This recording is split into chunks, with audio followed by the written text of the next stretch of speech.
अस्सलाम वालेकुम dear friends. I hope कि आप लोगों ने माइक्रोबायोलॉजी की कॉपी बहुत अच्छे से बना ली होगी। आज हम लोग स्टार्ट कर रहे हैं उसका second half that is biochemistry.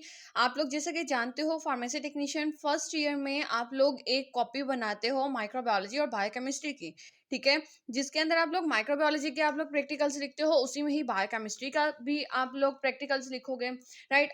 अब अगर आप लोगों ने माइक्रोबायोलॉजी की कॉपी बना ली है तो उसके बाद आप बायोकेमिस्ट्री के स्टार्ट कर दो। और अगर तो आप लोगों ने उसकी कॉपी नहीं बनाई तो पहले बायोकेम फिर माइक्रो, इट डजेंट मैटर कि कौन से सब्जेक्ट का आप लोगों ने पहले लिखा है, ठीक है। बस आप लोगों ने प्रैक्टिकल सारे लिखने हैं। माइक्रोबायोलॉजी के सारे प्रैक्टिकल्स जो हैं उनका लिंक जो है या फिर मैं उसके पीडीएफ का लिंक जो है वो मैं डिस्क्रिप्शन बॉक्स में डाल दूंगी, आप लोग वहां से देख सकते हो, ठीक है। बायोकेमिस्ट्री की भी प्रैक्टिकल नोटबुक का जो पीडीएफ लिंक है वो मैं डिस्क्रिप्शन बॉक्स में डाल दूंगी, आप वहां से भी देख सकते हो। समझना चाहते हो तो यहाँ से समझ सकते हो आप लोग, ठीक है। बायोकेमिस्ट्री के सिर्फ 4 प्रैक्टिकल्स हैं और हम लोग इंशाल्लाह इसको 2 लेक्चर्स में ही कंप्लीट कर लेंगे। Let's start. आज हम लोग पढ़ेंगे that identification of fats and oil, ठीक है। फैट्स और ऑयल्स को डिटेक्ट करेंगे आज हम लोग, ठीक है। इसके लिए आप लोग प्रिंसिपल सबसे पहले लिखोगे दैट लाइक डिजोल्व्स लाइक, यानी कि एक जैसे सॉल्वेंट जो होते हैं एक जैसे नेचर के, वो एक जैसे सॉल्वेंट को ही डिसॉल्व करते हैं। लाइक आप लोग कहते हो fats and oils are dissolved in organic solvents. ये ऑर्गेनिक सॉल्वेंट्स में तो डिसॉल्व होंगे, लेकिन इनऑर्गेनिक सॉल्वेंट्स में लाइक पानी में ये डिसॉल्व नहीं होते, जो कि इनऑर्गेनिक है। कॉमन एग्जांपल दे दी, ठीक है। अब हम लोगों को क्या कुछ चाहिए, हम लोगों को सॉल्वेंट्स चाहिए that is chloroform, benzene, ether, ठीक है।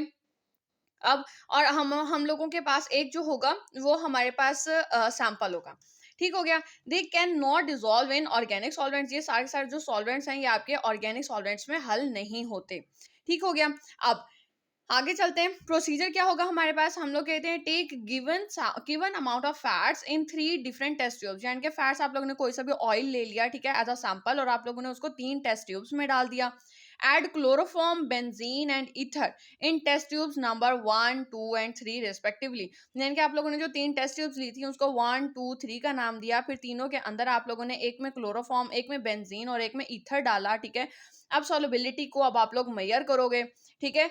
अब इसके बाद पहले हम लोग फार्मास्यूटिकल एप्लीकेशंस लिख लेते हैं कि आप लोग इसको कहाँ-कहाँ इस्तेमाल कर सकते हो एप्लीकेशंस को। भले तो यहाँ पे लिखो, भले तो आप लोग इसको ऑब्जर्वेशन के बाद मेंशन कर दो। एप्लीकेशंस कहाँ-कहाँ इस्तेमाल कर सकते हैं, हम कहते हैं we can determine the quality of solubility of fats and oils in different solvents, ठीक हो गया। इनके मयार मालूम कर सकते हैं आपके फैट्स और ऑयल की हल पजीरी का। फिर हम लोग कहते हैं we can measure the cholesterol level in the blood. हम लोग ब्लड के अंदर भी कोलेस्ट्रॉल के लेवल को मालूम कर सकते हैं, ठीक हो गया। और लास्ट में ये कि we can check the quality of the cooking oil. हम लोग कुकिंग ऑयल के मयार को भी मालूम कर सकते हैं कि उसमें कितना ज़्यादा मतलब कि फैट मीन जो है ऑयल जो है मौजूद है।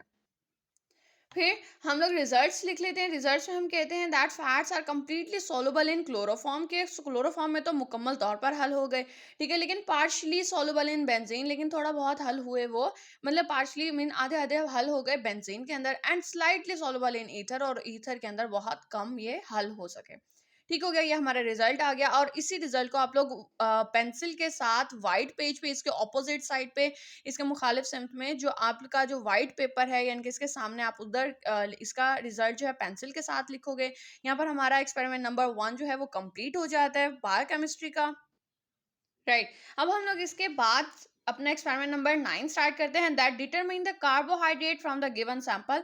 कार्बोहाइड्रेट्स में मतलब हमारे सैंपल के अंदर हम लोग डिटरमाइन करेंगे, मालूम करेंगे कार्बोहाइड्रेट्स को, ठीक है। इसके लिए अब हमें अपरेटस क्या चाहिए, हमें कॉनिकल फ्लास्क चाहिए, टेस्ट ट्यूब चाहिए और हमें वाटर बाथ चाहिए होगा, ठीक है।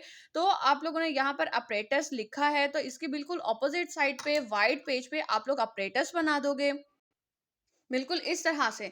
चाहो तो आप लोग इस तरह से प्रिंट लेकर लगा सकते हो, ठीक है। ये वाटर बाथ है और ये टेस्ट ट्यूब आ गई। चाहे तो आप लोग इस तरह से प्रिंट लेकर लगाओ या फिर आप लोग इसको ड्रॉ भी कर सकते हो, लेकिन इस वाइट पेज पे सिर्फ और सिर्फ पेंसिल वर्क होता है, ठीक है। और ये जो अपरेटस है ये बिल्कुल आप लोग जिस पेज पे अपरेटस लिखा है बिल्कुल उसके ऑपोजिट साइड पे आप लोग इसको लगाते हो, as for example this one, ठीक हो गया। तो अब आप लोगों ने अपरेटस लिख लिया, बना दिया आप लोगों ने। अब आप केमिकल रिएजेंट्स लिखते हो। केमिकल रिएजेंट्स में आपको मॉलिश रिएजेंट चाहिए, सल्फ्यूरिक एसिड चाहिए होगा, कंसंट्रेटेड सल्फ्यूरिक एसिड ले लो, ठीक है, और डाइल्यूट HCl ले लिया। अब मॉलिश टेस्ट क्या होता है? आपके तो मॉलिश टेस्ट एक ऐसा टेस्ट है, एक सेंसिटिव सा टेस्ट है जिसको हम लोग इस्तेमाल करते हैं कार्बोहाइड्रेट्स की डिटेक्शन के लिए। और ये डिटेक्ट कैसे होता है कि हमारा सैंपल जो है, अगर तो उसके अंदर कार्बोहाइड्रेट्स मौजूद हैं तो उसकी डिहाइड्रेशन हो जाती है bye sulphuric acid.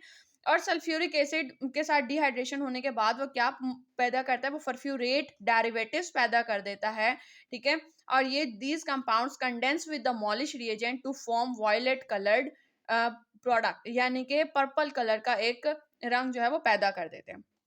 Let's start procedure. हमारे लिए मतलब प्रोसीजर ज़्यादा इंपॉर्टेंट जो है वो, हम लोग प्रोसीजर क्या है होगा इसके लिए, हम लोग क्या कहते हैं, हम कहते हैं पहले पहले आप लोग टेस्ट ट्यूब्स ले लोगे। First took the test tubes, washed and dried, धो लिया उसको, उसको खुश कर लिया। अब उसमें क्या करोगे, 2 to 3 ml of original solution उसमें डालते हो, would be added in the test tubes. अब आप लोग 2 to 3 ml ओरिजिनल सॉल्यूशन पहले यानी कि अपना सैंपल डाल लिया अपने टेस्ट ट्यूब के अंदर, और उसके बाद आपने 2 से 4 ड्रॉप्स डाल दिए मॉलिश रिएजेंट के। अब क्या करोगे, a small amount of H2SO4 is slowly added along the sides of the test tube, यानी कि टेस्ट ट्यूब की दीवार के साथ साथ, ठीक है, लगाकर अपने पेपेट को, और उससे आप लोग थोड़ी सी मिकदार डाल देते हो H2SO4 की, ठीक है। अब small amount of HCl is added, आप लोग स्मॉल अमाउंट ऑफ HCl भी ऐड कर सकते हो, या तो H2SO4 ऐड कर लो या HCl ऐड कर लो। अब होगा क्या, ऑब्जर्वेशन, अब आप लोग तजर्बा क्या कर रहे हो, यानी कि अब आप लोग देखोगे क्या कि fine rings of purple colour is seen at the junction of the tube solution, यानी कि जो आपका सैंपल डला हुआ था टेस्ट ट्यूब में, उसके ऊपर एक पर्पल रंग का यानी कि जामुनी रंग का एक सर्कल सा एक रिंग बना हुआ होगा, ठीक है। जिससे हम लोग ये नतीजा निकाल सकते हैं कि purple colour indicate the presence of carbohydrates, के हमारे सैंपल में कार्बोहाइड्रेट्स मौजूद थे। ठीक हो गया। फिर हम लोग इसी, ये जो हमारा टेबल है, इसी टेबल को आप लोग इसके सामने वाले पेज पे, व्हाइट पेज पे आप लोग पेंसिल के साथ बनाते हो। फिर आयोडीन टेस्ट आप लोग लिख लोगे, आयोडीन सॉल्यूशन कंटेन 1% आयोडीन इन 5% पोटाशियम आयोडीन सॉल्यूशन। ठीक हो गया। अब प्रोसीजर में क्या करोगे, वही चीज आप लोगों ने कर ली कि पहले आप लोगों ने टेस्ट ट्यूब्स ले ली, टेस्ट ट्यूब लिया, उसको धो लिया, खुश कर लिया। फिर take 2 to 3 ml of original solution sample, या फिर आप लिखते हो take 2 to 3 ml of sample in test tube, ले लिया। फिर add 2 to 3 drops of iodine solution, 3 से 4 कतरे आपने डाल लिया आयोडीन सॉल्यूशन के, और उसको mix well and observe the colour, और आपने कलर को ऑब्जर्व किया। अब आप लोगों ने ऑब्जर्व क्या किया, यहाँ पे नंबर 1 आप लोग बात करते हो, सपोज के इफ पर्पल कलर अपीयर, ठीक है, यानी कि अगर तो पर्पल कलर अपीयर हो गया तो यानी कि प्रेजेंस ऑफ कार्बोहाइड्रेट्स है, यानी कि कार्बोहाइड्रेट्स मौजूद हैं। और अगर if pale yellow colour appear, यानी कि पीला रंग है, हल्का पीला रंग है, तो यानी कि पॉलीसैकेराइड्स मौजूद थे उसके अंदर। ठीक हो गया। और अगर तो इफ ब्लू कलर अपीयर, अगर नीला रंग मौजूद है, तो स्टार्च एंड ग्लाइकोजन प्रेजेंट, तो स्टार्च और ग्लाइकोजन मौजूद होंगे। And if reddish colour appear, और अगर तो सुर्ख रंग मौजूद है, तो डेक्स्ट्रिन इज प्रेजेंट, तो डेक्स्ट्रिन मौजूद होगा। ठीक है। और अब आप लोग इसी पेज को, यानी सॉरी इसी टेबल को, अब आप लोग क्या करोगे, इसके ऑपोजिट साइड पे पेंसिल के साथ यहाँ पर, ठीक है, इस तरह से आप लोग इसको लिख लोगे, ड्रॉ करोगे, उसको मेंशन कर दोगे, ठीक है। और नीचे रिजल्ट्स लिख दोगे कि carbohydrates are indicated in the form of polysaccharide in the given sample.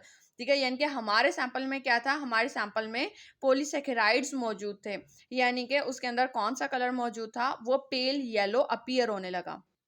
फिर आप लोग क्या करोगे, आप लोगों ने इस तरह से, मतलब कि जो आप लोगों का रिजल्ट आया, ठीक है, पॉलीसैकेराइड्स का आया, या फिर आप लोगों ने पर्पल कलर का रिंग था, ठीक है, जो भी चीज़ थी आप लोगों की, आप लोगों ने उसका, उसकी टेस्ट ट्यूब्स बनाकर, ठीक है, और उसको आप लोगों ने कलर कर देना है। अगर आप लोग कलर नहीं करना चाहते हो तो आप लोग इस तरह से एक पिक्चर डाउनलोड करो, उसका प्रिंट निकलवाओ, कलर्ड प्रिंट को, और आप लोग उसको यहाँ पे पेस्ट कर दो, ठीक है, लाइक आयोडीन रिएक्शन का इन लोगों ने यहाँ पे पेस्ट किया हुआ है। और उसी रिजल्ट को आप लोग अपने like pencil work, sorry pen work में आप लोग इस तरह से मेंशन कर दोगे that carbohydrates are indicated in the form of polysaccharides in the given sample. ठीक हो गया। यहाँ पर हमारा एक्सपेरिमेंट नंबर 2 भी कंप्लीट हो जाएगा बायोकेमिस्ट्री का। आई होप कि आप लोगों ने कॉपी बहुत अच्छे से बना ली होगी। अगर फिर भी कोई क्वेश्चन हो तो आप लोग कमेंट सेक्शन में क्वेश्चन कर सकते हैं। अब तक के लिए इतना ही। Thank you so much. अल्लाह हाफिज।